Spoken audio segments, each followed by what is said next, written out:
They're going hot.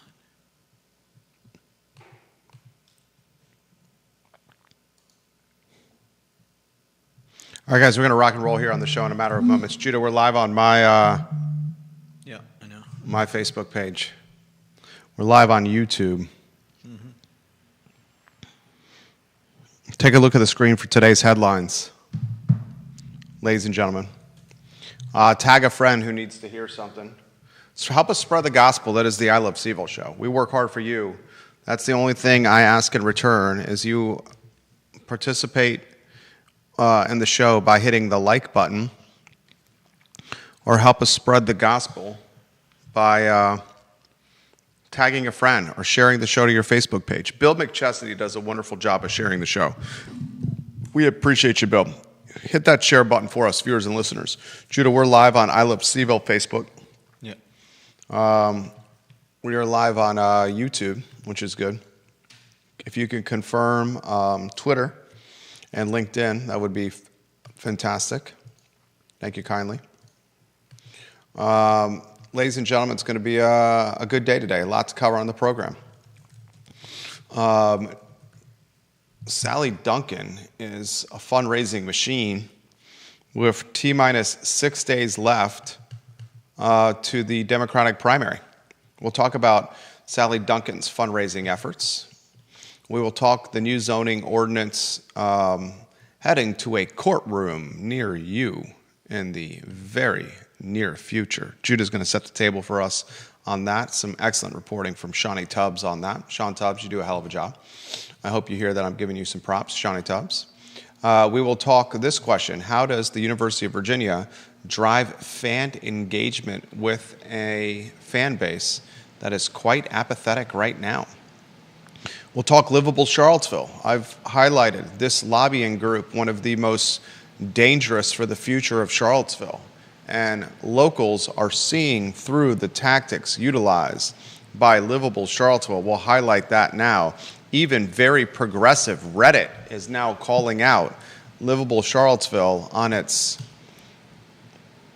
I'll say it's disingenuous on what it's doing. We'll talk about that on the program. Like and share the show.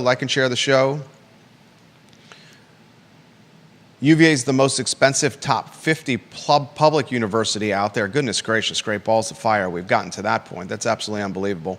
There was a back and forth with the Board of Visitors and J.J. Wagner about this that the Jefferson Council has highlighted. We'll talk about that on today's program. A lot we're going to cover on the show. Judah, how are you feeling? Which headline most intrigues you and why? I think that it's interesting to see that Duncan is outraising David Shreve. I don't know if it's a matter of her fundraising or a matter of It's a great question. The people behind the Democratic the Democrats in the Charlottesville and Central Virginia area having definite ideas about who they want where. One of the most important elections in Albemarle County's history is a race in the Jack Jewett district that will be decided in less than a week's time. Good afternoon, Kevin Yancey in Waynesboro. Nice to hear from Deep Throat, who is now in Montana. Hope you're enjoying ranch life in Montana, Deep Throat. Like the show, share the show, offer us some participation by spreading the gospel. We work hard for you. The only thing we literally ask in return is that. Are we live on LinkedIn, J-Dubs? Yeah. Oh, excellent. And we're live on Twitter. Yeoman's work from the Wizard of Wickower. All right, J-Dubs. We need a nickname for you. J-Dubs is a nickname. How about the Wizard of Wickower? The Wizard of Wickower. I don't know if that rolls off the tongue. The Wizard of Wickower definitely rolls off your tongue. The Wizard of Wickower? There's two W's there. All right, J-Dubs it is. We're not going to reference him as Wizard. All right, let's rock and roll, Judah. Quiet on the set.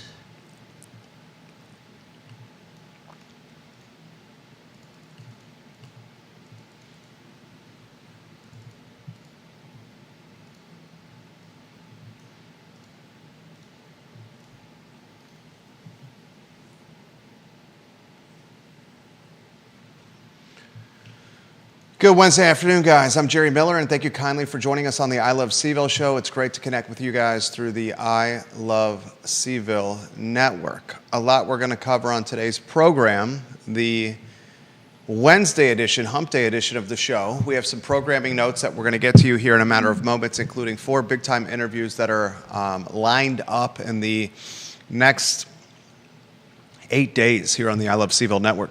Some topics we're going to cover today, ladies and gentlemen. We are going to highlight Livable CVille, the activist organization that has disguised itself as a lobbying group, is now, ladies and gentlemen, it's showing its warts, and it's showing its vulnerability. And locals in our community are starting to see through the disingenuous tactics that this activist group is doing as it pertains to the city of Charlottesville and Albemarle County, as it pertains to an activist group driving tax exposure for all of us. We'll talk about it on today's show. Even progressive Reddit, Judah, Reddit, a very progressive social media site, I would say, far left-leaning Reddit, is calling Livable CVille out for some of its disingenuous tactics. We'll talk about that, ladies and gentlemen, today on the program. We'll highlight the fact that Sally Duncan is vastly outraising Dave Shreve and the Jack Jewett district race. Judah, look across the street right there. Gentleman we were just talking about, the attorney. Oh, well, it's great to see him walking into the building. Yep. A lot we're going to cover on the Jack Jewett race, including Duncan's fundraising prowess and whether or not it's a barometer that Sally Duncan is going to win this Jack Jewett seat, which I have called one of the most important elections in Albemarle County's most recent history. We'll talk about that today. We will talk the new zoning ordinance trial. There's a date set, June 26th. Judah's going to set the table on that for us. I got to sneeze. Excuse me. Goodness, that was a sneeze in the making. We're going to talk apathy at the University of Virginia with the athletic department and its fan base, and how, if you're Carla Williams and the athletic department, you transition apathy into action, apathy into engagement. That topic on today's show. We'll highlight on the program, ladies and gentlemen, the fact that the University of Virginia is the most expensive top 50 university in the country. Number 1 most expensive top 50 university in the country is right here in Charlottesville, Virginia, and they have no plans of making it affordable in any means. We'll talk about that on today's show. Like the show, share the show. John Blair, thank you for doing that. Ginny Hu, thank you for doing that. Got local media watching the program. I want to highlight some interviews that we have upcoming. Tomorrow, Jerry Cox is in studio. He's an attorney. He's the head of the Lewis Mountain Neighborhood Association, the Lewis Mountain HOA. And Mr. Cox will join us his second rodeo on the I Love CVille show.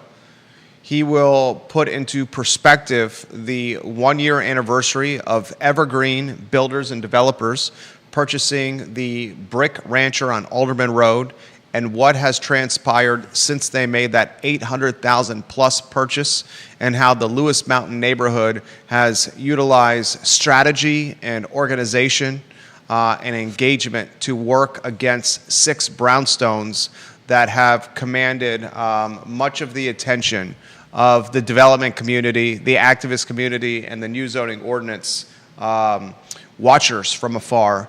Nothing has happened to that site, but Jerry Cox has an insider's perspective. He's on the show tomorrow. Next week, ladies and gentlemen, we have Roger Voisinay and Richard Price. Roger Voisinay, a beloved figure. He's a realtor. He's a developer. He's a Charlottesville evangelist. Richard Price, an architect, also a Charlottesville evangelist, also a developer. Richard Price, a fantastic squash player. Richard Price, I hope you hear that, Richard, a fantastic squash player. Roger and Richard are bringing a project to market in Woolen Mills, and it's been in the words of Deep Throat, a torturous experience for Richard, Roger, and their team, but they have some silver lining, and they will relay that silver lining to the viewing and listening public on the water cooler of Central Virginia, the I Love CVille show, on Wednesday, June 18th, 1 week from today. And we have, ladies and gentlemen, the team from CVille Smash, the indoor pickleball facility that is in the old Marshalls location. That team is going to be in studio next week as well to highlight their project that is soon to come to market on Thursday, June 19th. So mark your calendars. Some big-time interviews lined up. Judah, let's go to a studio camera and a two-shot as we welcome J-Dubs. He wants J-Dubs and not the Wizard of Wickhour. J-Dubs, you are now on screen. The headline you find most intriguing and why? I'm intrigued by the fact that somebody really wants Sally Duncan on the council. Board of Supervisors. It's Albemarle County. As opposed to David Shreve. Vastly outraising David Shreve. And I don't know if that's a barometer if she will win or not. I don't know if that's due to her fundraising skills or just the backing of the Democratic machine in Central Virginia. Great question.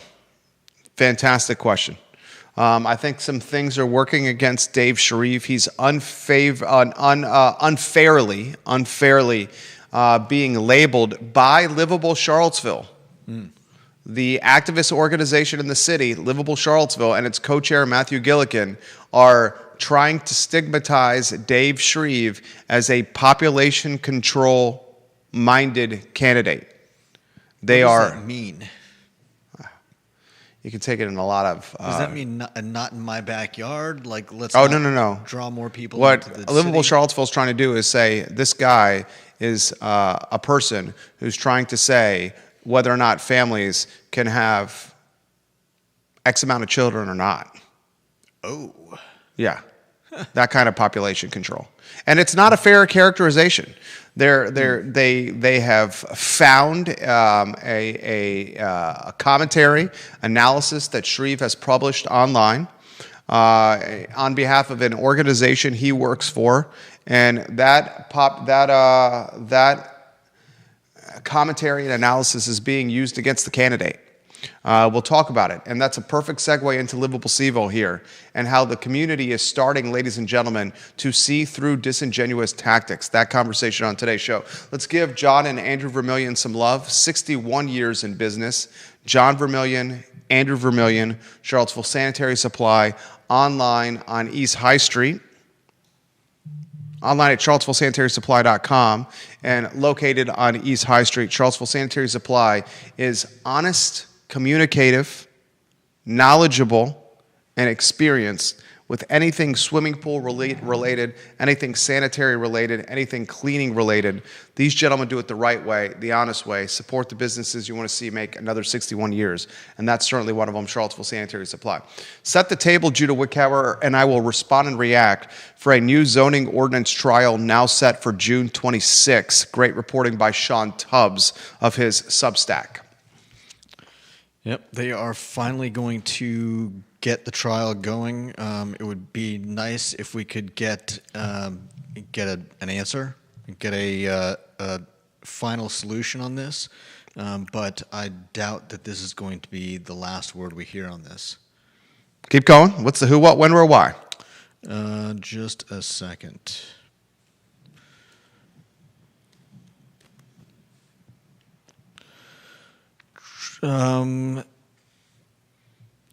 The zoning code was adopted in 2023. Just to who, what, when, where, why. June 26 is the case, right? We know when it was adopted. Mm-hmm. And all right, I'll set the stage here for the viewers and listeners as Judah does a little reconnaissance over there. Look, we have homeowners that are suing the city. The city is being represented by outside counsel. We'll see if the new city attorney, how much the new city attorney is involved on this. But this is a tangible step in what has been a drawn-out legal proceeding. And I've been told that the plaintiffs, if it does not go that way, will appeal with the judge presiding over the case, Judge Worrell. They're going to claim being biased with his ruling because he's a city homeowner, and if he pushes the new zoning ordinance through, this only drives value for his house. Furthermore, the judge's wife has been a housing activist a documented housing activist, which the plaintiffs are saying is a second conflict of interest for a judge to preside over this case. Regardless, ladies and gentlemen, we have a date on the calendar, June 26th, for a pretty historic turn of events or storyline in the city. We have the most radical zoning ordinance, some would say, in the country, and it's going before a judge on the 26th of June. Judah, some color from you. Yeah. This is, as you've stated in the past, potentially holding back a lot of potential development in the area. Obviously, we have a bunch of luxury apartments going up, but in terms of housing, the fact that this zoning ordinance could potentially get overturned, or whatever the decision might be, could be holding back a lot of developers from getting some housing going. Excuse me, John Blair's got a point of correction on the headline you wrote. Is that June 26 of 2006 over there, Judah? As opposed to June 26th of this year? What is the court date, Judah? I believe it's June 26th. John Blair is saying that's 2026. Do you have that in front of you? No, I don't. Okay, we'll stand corrected over there. That's a headline that we need some clarity on from the Wickower, Wizard of Wickower over there. Thank you, John Blair. Regardless, we have a date set. And that's something that we all can at least put on our calendar from a tangible results standpoint. And this is something that was intriguing, speaking of Reddit, and it's going to be a topic that we're going to cover later in the show. Planning Commissioner Rory Stolzenberg offers a little clarity on Reddit on what is actually happening with the new zoning ordinance, highlighting the fact that there are only 20 projects submitted so far. Only 20, and only 4 have been approved. One of the 4 we will discuss next week with Roger Voisinet and Richard Price with what they're doing with Woolen Mills Court. So we've seen next to nothing materialize with this new zoning ordinance, ladies and gentlemen. Next to nothing. And you're rotating headlines on straight over there. I doubt John Blair is wrong over there, Judah. 2026 is the year. I'm pretty confident John Blair's got his stuff buttoned up. Next headline, what do you got, Judah? We've covered the 20 plans with 4 approved. Next, what do you got? Community seeing through livable CVille tactics? Neil Williamson, I'm going to get to your comments here in a matter of moments on Dave Shreve, Georgia Gilmer, Kevin Yancey, and Bill McChesney. I'll get to your comments here in a matter of moments as well. Look, I feel like I've been ringing the bell on this for significant periods of time. On what I'm seeing with Livable CVille, with their activism and their fronting as a policy or lobbying organization, and the impact it's having negatively on Charlottesville and Albemarle County. I want to highlight the fact that they are offering a who, what, when, where, why of supervisor races, while also behind the scenes backing through donations and also backing with influence candidates. So it would seem to me it would be a disingenuous position as a lobbying and activist group, as a policy group, to say this is what is happening in an election, and then behind the scenes using money and influence to back candidates. That's exactly what's happening with Sally Duncan. With Livable CVille. I highlighted on the I Love CVille network in the past that, goodness gracious, they have their hands cuffed right now in the city because the new zoning ordinance is at an absolute standstill, and now they're shifting their attention to Albemarle County. And I'm concerned that some of the collateral damage or fallout we've seen from their policy work and their activism will now materialize in Albemarle County. You are seeing a number of comments on Reddit, which is a progressive platform, a progressive social media site, far left-leaning social media site that straight up is calling out Livable CVille, including one comment: the worst thing to happen to the city, county, housing affordability, and livability. I wish you all would go away and waste different taxpayer-based raises money. This is the organization that pushed the new zoning ordinance through, which has done nothing but make the community more expensive. It's materialized no development, and now they're doing the same scare tactics, following the same playbook in Albemarle County. And I'm utilizing our platform. We spare no punches. We're unabashed with our commentary. You, the viewer and listener, you, the taxpayer, you, the homeowner, you, the tenant, you, the business owner, I encourage you to follow what they are doing, because it's up to us as a community to push back and say, look, enough already. Enough already. We cannot be expected to pay more taxes on our personal property, on our rooftops. You cannot make the dirt more opportunistic, because all you're going to do to Albemarle County is what you did to the city of Charlottesville, and it's just going to make it a playground for the wealthy. And that's what's happening right now. That is absolutely what's happening right now. Thoughts that you want to add to this? And then Judah Wickower, I'm going to go to comments. It's nice that some people are seeing through their antics and and deciding that they don't want to take it anymore. The Jack Jewett race with Duncan and Shreve, if I had a prediction of where this is going to go, I think Duncan's going to get the win, much to my disappointment. Okay, I offer commentary here on where I would stand. I think Duncan is going to get the victory, and I think it's going to yield or lead a board in Albemarle County that's going to be as tax-focused and as rooftop density focused as we've ever seen in Albemarle history.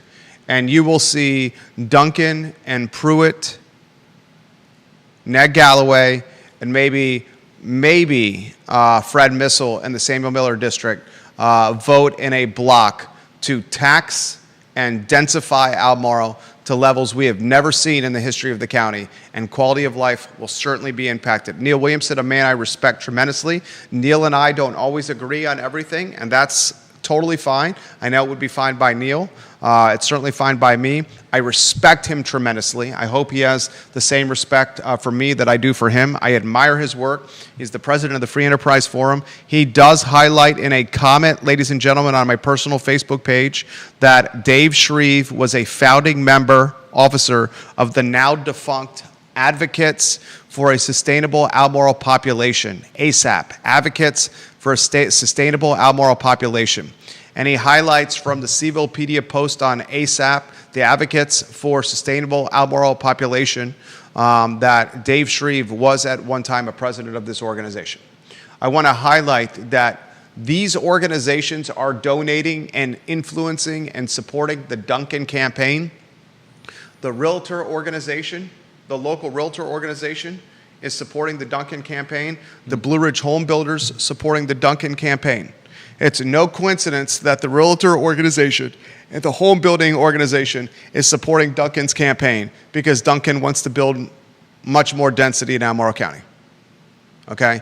If this race to you, the voter, is about taxes and whether we have overbuilt Albemarle County, and from my standpoint, the Jack Jewett race is about these two things. Have we overbuilt Albemarle County from a housing standpoint, prioritizing rooftops over infrastructure? And will we continue down this rabbit hole of tax? If you think we're going to continue down this rabbit hole of tax, and we've overbuilt Albemarle County, then Shreve is your vote. If you think that Albemarle County should build more housing and should tax more of its residents, then Duncan is your vote. That it's as clear-cut as that, this race. And from my standpoint, this is a bellwether or a barometer of where Albemarle County is as a county in totality with its ideology. Okay? Both are Democrats. You don't have a Republican and a Democrat running like you have Smith and Missile in the Samuel Miller district. And the Jack Jewett district, you have both Democrats. You have Shreve being labeled as a population control guy. Neil Williamson's a smart guy. He's dug up some information that's available to anybody to find online that may back that statement. I mentioned to Shreve when he was in studio on the I Love CVille show that if he's going to win this race, he's going to have to go on the offensive. I just said it straight up to his face. I said, how you're going to win this race, you're going to have to go on the offensive. You're going to have to highlight the fact that Duncan, who is waving a public school education flag is a private school teacher at a $27,000 a year private school. You're going to have to highlight the fact that Duncan is waving a flag that she's a renter or a tenant, and affordability is an issue. The reality is it's a massive house in Earlysville that's quite expensive that her family is renting. You're going to have to wave the flag, Shreve, that her husband's making a hefty salary as a traffic engineer at Charlottesville and City Hall. You have to highlight that. Politics is a dirty game. I have not seen Shreve do any of those tactics, and we're 6 days away. And if the fundraising is a barometer of who's going to win the race, and oftentimes fundraising is, it isn't always, but oftentimes it is, ladies and gentlemen, the KPIs would indicate that Duncan's going to win here in a landslide. Judah Wickower, anything you want to add to this conversation? What numbers do we have for the differences in fundraising? That's in Tubbs' reporting. Yeah. I'm trying to figure out I'm looking for a good comparison. Do we have how much she has overshot him? That's also available online. Okay. There's multiple. These are topics you came up with for the show. I don't have This exact is numbers in front of me. your prep work, your headlines here. All right. Not trying to throw shade over here. The first few topics were yours. How about without referencing the numbers that frankly should have been in front of us here? Your commentary, your take on what you're seeing with this race. My commentary is that we see control firmly in the hands of the Democratic Party in Central Virginia. We've seen how hard they come out against certain types of people, whether it's Shreve or Republicans, as we've seen in school board races of recent years. And we see that the pocketbooks open up and the money flows when they have a desire to put somebody in office or a seat somewhere. I'm going to vpap.org. Any viewer and listener can do this if they want. vpap.org, vpap.org. I'm typing Sally Duncan's name into the search bar. Top donors on vpap.org. You can find them. Chris Seaman is given $1,000. Chris Seaman, ladies and gentlemen, is literally the guy that created the phony website for Allison Spillman. Mm-hmm. One of her top donors, Sally Duncan's top donors, is the guy who created the phony website against Meg Bryce and the Allison Spillman Meg Bryce race. That to me is a huge red flag.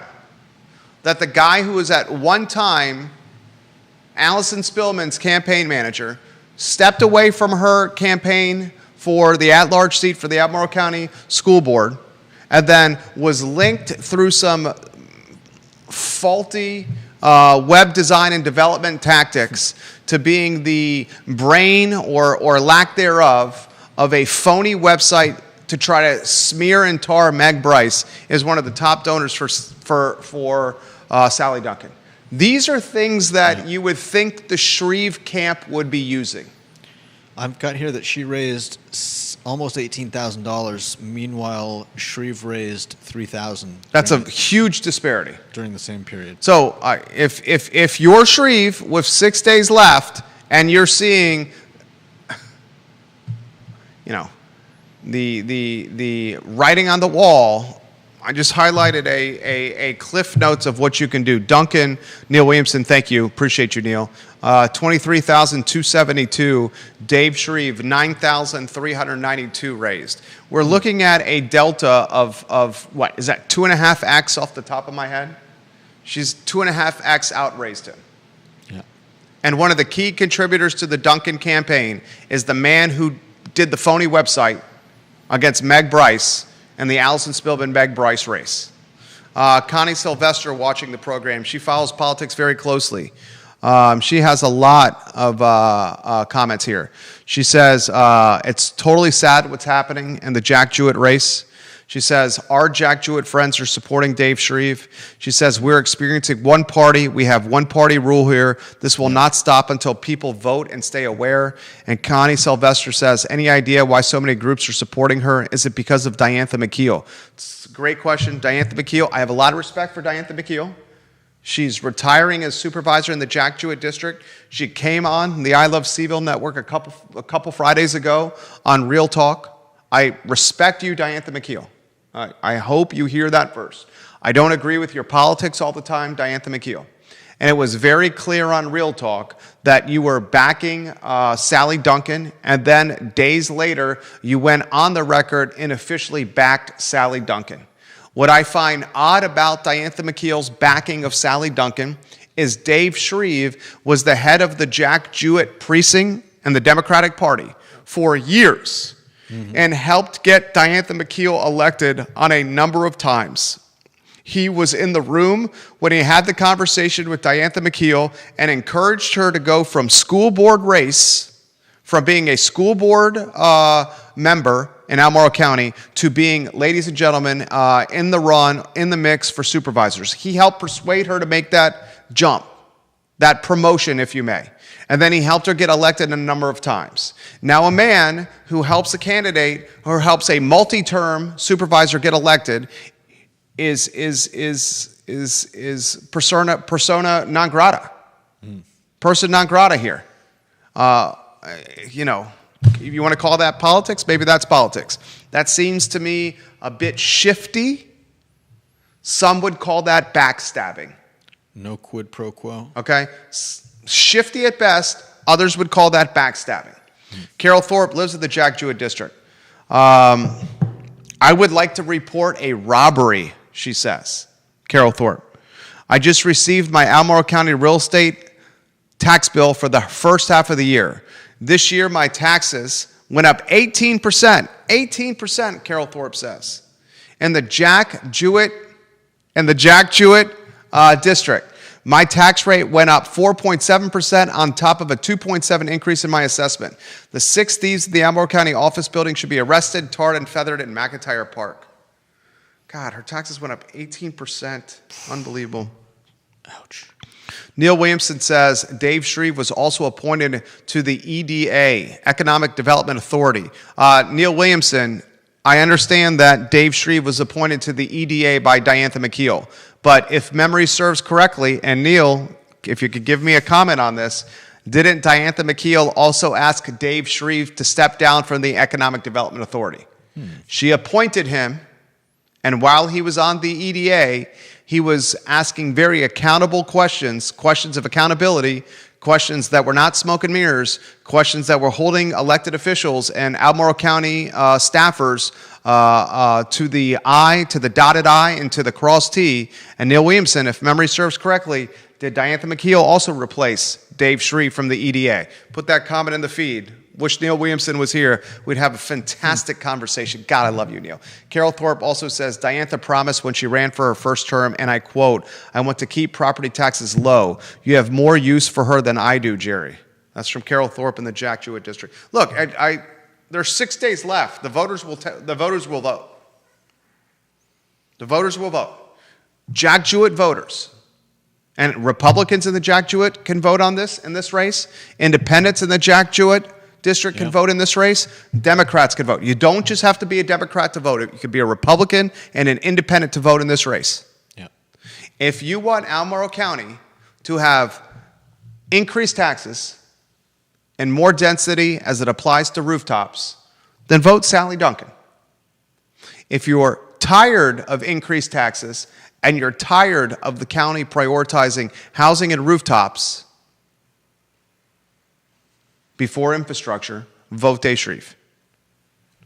Neil Williamson says, I do not know who initiated his departure. I can speak to that question and offer some perspective because I do know it was Supervisor McKeel that initiated the departure. And that was the spoken word from Dave Shreve to me on who initiated the departure. And he says that departure was initiated because of questions that he was asking while on the Economic Development Board, where he was holding people very accountable. And I can see Shreve doing that. And it would be nice to have somebody who is willing to keep keep accountability. Deep Throat made a fantastic comparison. What the folks are using against Dave Shreve, the population control commentary, that's Meg Bryce's, how they were using her father, the late Supreme Court Justice, against her. Yeah. And the team that's leading that charge, the team that tarred and feathered, that led the charge of tarring and feather Meg Bryce, using her father against her, the Supreme Court Justice, Chris Seaman, Yeah. he led the charge, and Livable CVille. The same playbook is being utilized, ladies and gentlemen, against Dave Shreve. Yeah. And instead of a passed away Supreme Court Justice utilizes leverage to tar and feather a candidate, population control is the leverage to tar and feather a candidate. Explain to me, am I in favor of population control? No, good God. You're married, you're a husband and a wife, have sex and make babies if you want. Make sure you can take care of those babies. Make sure you can support those babies, raise them accordingly. I'm not going to tell you what you can do in a bedroom. I'm going to tell you how many kids you can have. That's ridiculous. That is utterly ridiculous. But explain to me how population control applies to Albemarle County in a Board of Supervisors race. It does not. Now, they're going to spin it. It shows frame of mind, sensibility. It shows thinking, critical reasoning. It shows consistency and temperament. All this bullshit, okay? But that's called spin. That's effing spin. Just like the Supreme Court Justice, the fruit doesn't fall far from the tree, was used against candidate Bryce. Mm-hmm. None of the stuff with the late Supreme Court Justice applies to effing schools at Albemarle. That's politics, though. I'm surprised that we haven't seen Shreve be on the offensive, especially with the disparity on fundraising. And I said that to Shreve when he was in studio. I said that before he came in studio. Yeah. Is he too nice of a guy? Okay? He's using the door-knocking strategy. Dude, we live in a world where you can knock on so many doors, but it's what people see, read, and online that is going to influence turnout and what happens in a booth. Not to mention word of mouth. I mean, that's what it is. Connie Sylvester says, I'm in the Jack Jewett district, and I've absolutely been robbed with my taxes. Absolutely robbed. Suzanne Coffey watching the program. I got every media outlet in town watching the show right now. Next headline, what do you got, Judah Wickhauer? Next up, we've got that UVA is the most expensive top 50 public university. You got that lower third on screen? Just about. Do you have the who, what, when, where, why on this? Yeah. All right. And it's on point, right? Mm-hmm. Here we go. I had a meeting at 11:45 this morning that lasted till about 12:20 p.m. Go ahead. This is from the Jefferson Council. They would like to ensure that the cost of UVA remains competitive. Third and fourth year out-of-state undergraduates at UVA are being charged more than their counterparts at Harvard, and I mean these numbers. First years at UVA, almost $80,000. Unbelievable. Third and fourth years, $84,000. The McIntyre School, $93,000. Insane. Absolutely insane. And sadly, that makes UVA less competitive. Not that seems to be stopping people from applying there. But how many middle class, lower to middle class families are just skipping? Are just applying at other schools. How do we ensure that UVA remains competitive? And not only that, but is there? It's like there's an arms race to see who can raise costs of schooling. This is what it's come down to. Here's what it's come down to. And I bleed orange and blue. I effing bleed orange and blue. My dad went there. I went there. My brother went there. I live in Charlottesville. I understand the importance of the University of Virginia to Central Virginia, to Charlottesville, to Albemarle County, to the businesses that I own. Businesses in deal brokering and real estate. We're basically a venture studio, if you may. We birth ideas, businesses, and brands for our clients and ourselves. And we take them from birth, or if they're already been born and they're in the adolescent stage, the teenage years, the 20-something, the 30-something, the middle-age years, we help take them into more significant maturity. And more significant maturity means more revenue. I understand the significance of the University of Virginia with that venture studio we have, with what it means to Central Virginia. But I speak I'm unabashed with my commentary. I spare no punches. The current administration at the University of Virginia is so punch drunk with this new Ivy League moniker that's been bestowed on the University of Virginia. They would rather pursue this new Ivy League moniker, and it's been bestowed on UVA by media outlets elsewhere, calling UVA a new Ivy. Okay? So punch drunk with actualizing this moniker that they will spare no expense to blossom under this marquee. And the expenses, the collateral damage of this blossoming under the new Ivy marquee is the lower class, the middle class, and the upper middle class out-of-state student is frankly no longer welcome at the University of Virginia. It has become an out-of-state student body of the wealthy 1% families. And when you have an out-of-state student body of the wealthy 1% families, you have a student body that, ladies and gentlemen, is homogeneous in its look, homogeneous in its socioeconomic status, and has a dramatic, long-standing impact on Charlottesville and Albemarle County for decades to come. Because these students, their 4 years as undergraduates, these 1%ers from out of state, they're going to effing fall in love with Charlottesville and Albemarle County just like me. I knew halfway through my first year at the University of Virginia that I was going to call Charlottesville and Albemarle County my home for well after college and beyond. I had fallen in love with Charlottesville. We all have fallen in love with Charlottesville. That's why we live here.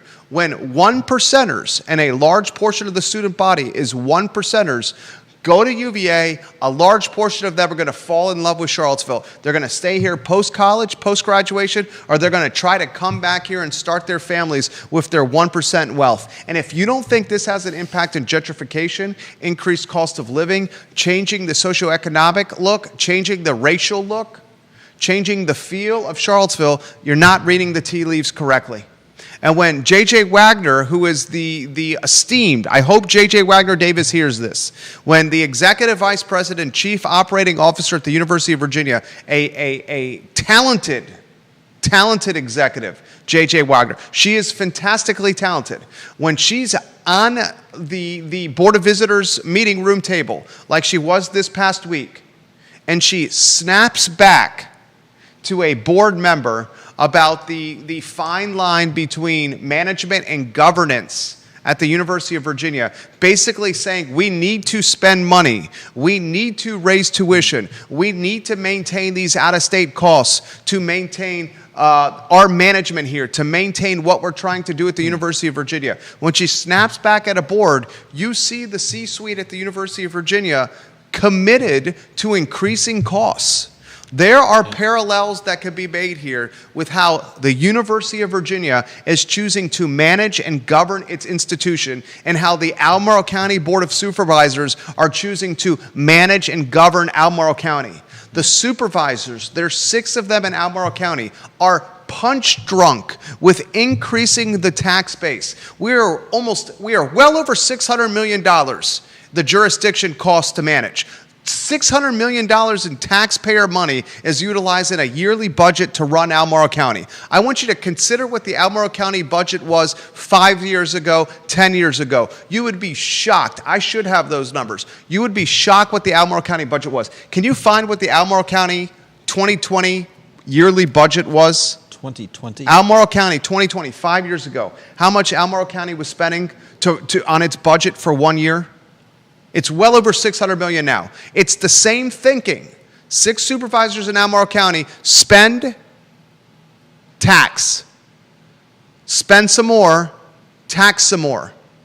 Spend some more and tax some more. And if anyone tells you, Livable CVille, I'm talking to you. Sally Duncan, I'm talking to you. Mike Pruitt, I'm talking to you.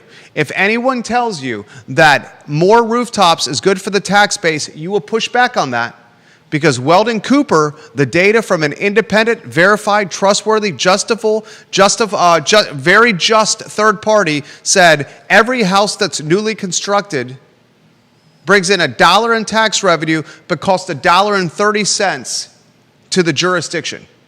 Okay? Weldon Cooper's own stat, Albemarle County, for every house you bring in, it might be $1 in incremental tax revenue, but it's $1.30 it costs for that rooftop, from a schooling standpoint, from an infrastructure standpoint, public schools, you name it. You got that number, 2020? Not exactly. That should be a straightforward Google search. I mean, I've got an AI answer. Neil Williamson, you got that number for me, 2020 number? I would love if you had that, Neil. Mike Pruitt watching the program. What do you got, Judah Wickhauer? According to the AI overview, take that with a grain of salt, perhaps. It was a little over $629 million. That's definitely not true. Goodness gracious. That's what it is right now. 2020, Albemarle County. Oh, man. A little bit of frustration from yours truly.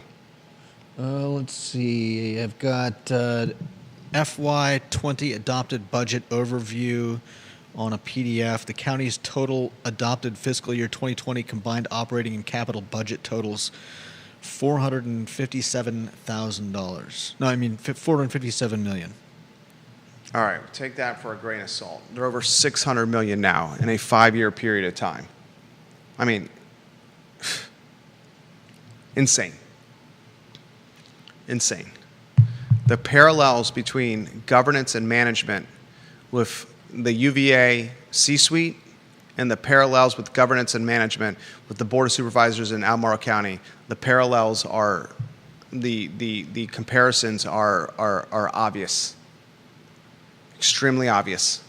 Keep raising tuition, keep taxing families to attend UVA, tax, tax, tax, spend, spend, spend. You'll get the people with the most money, but that doesn't necessarily guarantee you'll get the smartest people. It's not the smartest people. Neil Williamson's got the stat for us. Thank you, Neil. You're a gentleman and a scholar. If you were right here, I'd give you a flying chest bump, Neil Williamson. June 30, 2020, Albemarle County has finalized its spending plan for the fiscal year that ends on June 30, 2020.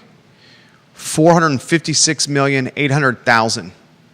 $456,800,000. The Albemarle County budget fiscal year.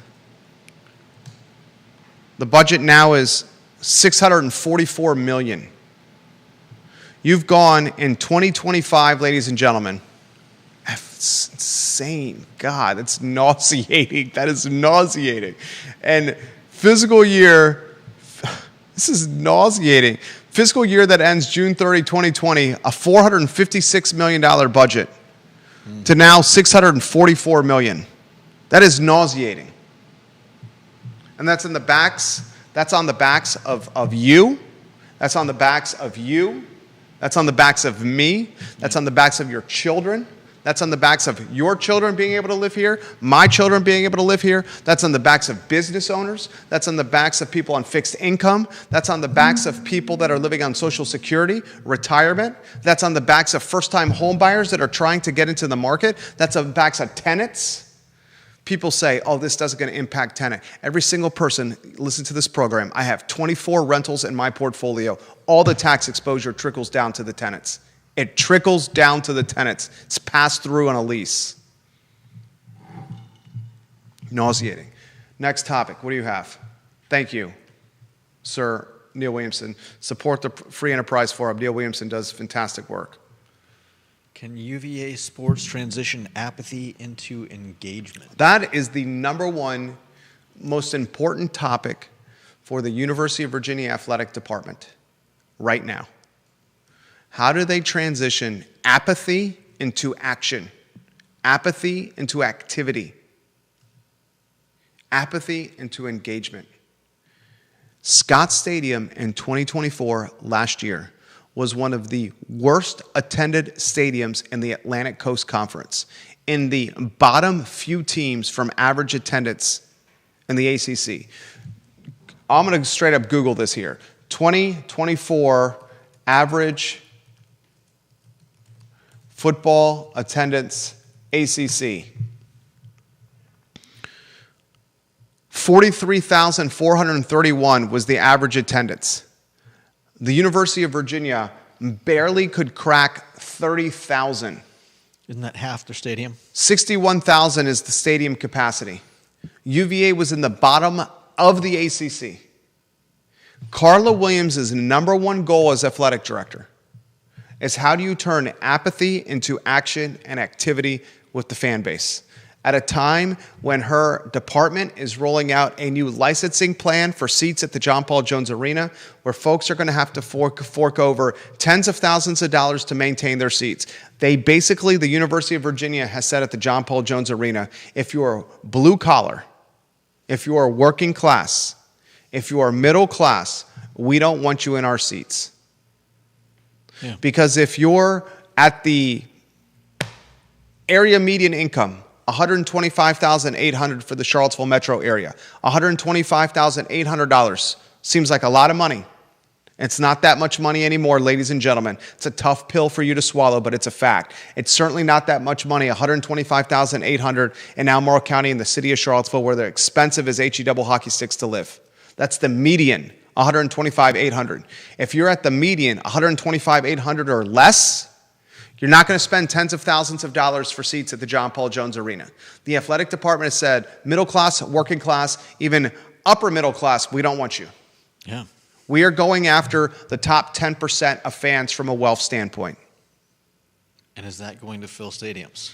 They're rolling this out in the next couple years. While the football team has the worst record over the last 3 years of any power football team, while Tony Bennett has retired, a new basketball coach is in, while Brian O'Connor has retired, a new baseball coach is in.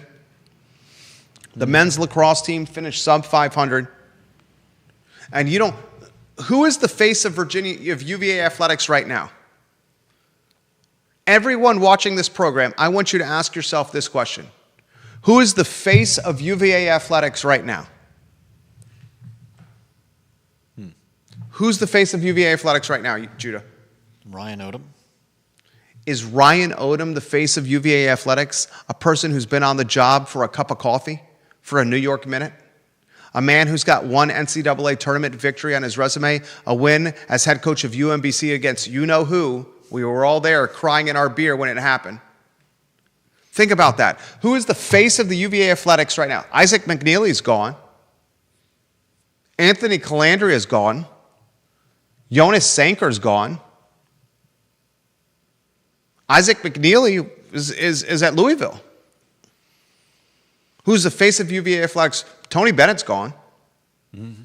Brian O'Connor's gone. You don't have a face right now. Yeah.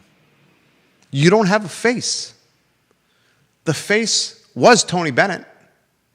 Then the natural segue from Bennett was Brian O'Connor. Who's your player face? Who's the most popular player in the UVA athletic department right now? I couldn't tell you. See? Ask yourself this. Who's the most popular player at the University of Virginia athletic department? Is it Gretchen Walsh, the swimmer? She's graduated. You see the conundrum they have here?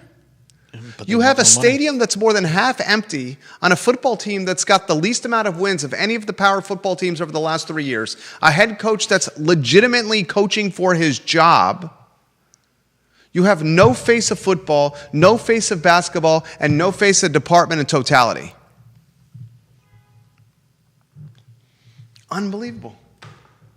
Apathy into action, apathy into activity should be on a whiteboard in Carla Williams' office. This is what the whiteboard should say. I Love CVille Show. Dash. Apathy into action. How do you do it? That's what should be on your whiteboard, Carla Williams. John Blair has this comment on LinkedIn. I think it's worth pointing out that political pundits across the nation are saying that jurisdictions like Albemarle will continue to drift further to the political left so long as Trump is in office. I think Spanberger will exceed 69% of the vote in November. She'll win 85% in Charlottesville, 100%, 100%. There is not a state in the free union, there is not a state in the United States of America that will be more drastically impacted by Donald Trump's second term than the Commonwealth of Virginia. The collateral damage from Donald Trump's second term is impacting the Commonwealth of Virginia more than any other state except for maybe California. I was going to say. Where it's World War III, where all hell is breaking out. The National Guard and the Marine Corps are trying to maintain peace and order. Civil War.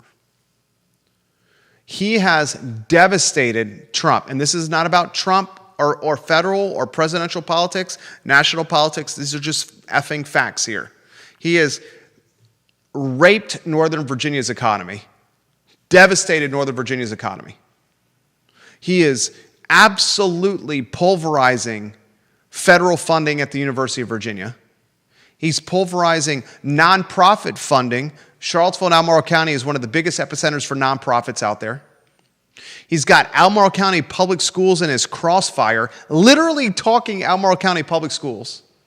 He snatched the Federal Executive Institute away from Charlottesville Public Schools after giving the Charlottesville Public Schools the Federal Executive Institute and says, no, I'm doing a take me back. Some would call that, I asked the other day if I can use the term from yesteryear, when you give something to somebody and then you take it back from something. I've since decided after using that term on air that I can't use it anymore because it's not the preferred nomenclature. There is no state more impacted than Trump's policy and his second term than the Commonwealth. And if anyone thinks that Albemarle County, Charlottesville, there was a time after Trump won the White House, that Republicans in Albemarle County and in Charlottesville and across the Commonwealth felt emboldened. They felt they were walking chest out, pumped up, saying it's a new time, it's a new era. The Commonwealth, which is purple, is going to become a different hue of purple and more reddish. You're a Savannah College of Art and Design. Blue, the liberals. Red, the Republican. Virginia has been in that purple category. What are the various versions of purple? One that's more red than blue? Mauve. What? Mauve. What's mauve? Like from Home Alone? And the Wet Bandits and the Sticky Bandits? Marv? Mauve. Daniel Stern's character? No. Close, but no cigar.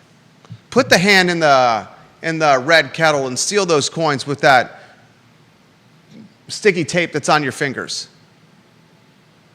You don't remember that? I have no idea what you're talking about. The Sticky Bandits. Okay. He walked by in the streets of Manhattan with tape on his hand, masking tape on his hand, the Sticky Bandits. And he put his hand, into the red kettle. And when he stuck it into the red kettle, when the guy was ringing his bell at charity, he got all the coins stuck to his fingers. Gotcha. You don't remember that? No. Have you seen Home Alone? It's been too long. Have you watched Home Alone? Is that on the Judah list? Have you seen Home Alone? I've 100% seen Home Alone. You've seen Home Alone 1? Yeah. Have you seen Home Alone 2? I believe I've seen them both, but it's probably been a good 3 or 4 decades. What was the setting for Home Alone 2? Doesn't he go to New York, like Trump Tower or something like that? Okay. Rent a hotel room by himself? That's right. Is any of that correct? What was a significant lady in a public park? In Home Alone 2, there was a lady in a public park that helped save Kevin. She had an affinity for a certain animal. What was the animal the lady in the public park had an affinity for when she helped Kevin? She utilized her talents with managing this type of animal to save Kevin from the Sticky Bandits. Squirrels? Oh, goodness gracious. No, you got me stumped on that one. I have no idea who the woman is. Birds. The lady in the park had the pigeons at her fingertips and at total control. She was a puppeteer of pigeons. and she utilized the pigeons Sticky pigeon fingers? against the sticky bandits in the end of Home Alone 2. I don't think you've seen Home Alone 2. I've probably seen Home Alone 1 a few times. I don't think when I you've was a seen Home kid. Alone 2. I've probably seen Home Alone 2 once. And it was probably, I don't know when the movie came out, but whenever the movie came out was probably the last time I saw it. Okay. Pigeon Lady, Kevin Yancey. Neil Williamson, I thought you were going with a B. Arthur reference regarding mauve. Neil. Oh, God. All right, we got to go make some money. What headline? Did we get all the headlines? I think so. What do we got left? Just the Lewis Mountain HOA head on the show tomorrow. Jerry Cox tomorrow. Yep. Jerry Cox tomorrow. Janice Boyce Trevelyan says UVA swimming is the face of the Virginia Athletic Department. That's crazy. Yeah. UVA swimming is the face of the Virginia Athletics Department. Missy Snelling says, get a good team and people will show up if they can afford it. Jeremy Wilson's watching in Eastern Tennessee. He says, it blows my mind that there are people that believe more taxes are the answer to fixing problems. Absolutely blows my mind. It blows my mind when people says, let's raise taxes to fund housing affordability. That is an oxymoron. Raise taxes to fund housing affordability. Anyone who says that to you, you should push back on them immediately and say, that is the stupidest thing I've ever heard in my life. You're an idiot. That's what you should say. Raise taxes to make housing affordability. You're an idiot. Yeah. That's what you should say. The Wednesday edition of the show, Judah Wickhauer and Jerry Miller. We'll be better tomorrow. So long, everybody.